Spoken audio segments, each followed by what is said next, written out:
This is how to apply essential oil.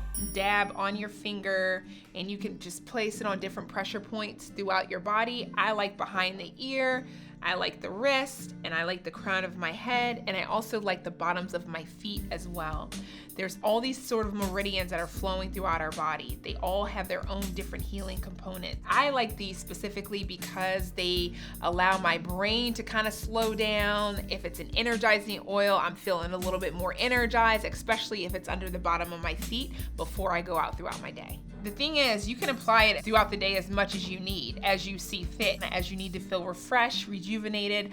I like it after I get out of the shower, right before I'm gonna go to bed at night, especially if I've just kind of left a place where I might have picked up some energy that wasn't mine. I like to apply some oil to just kind of like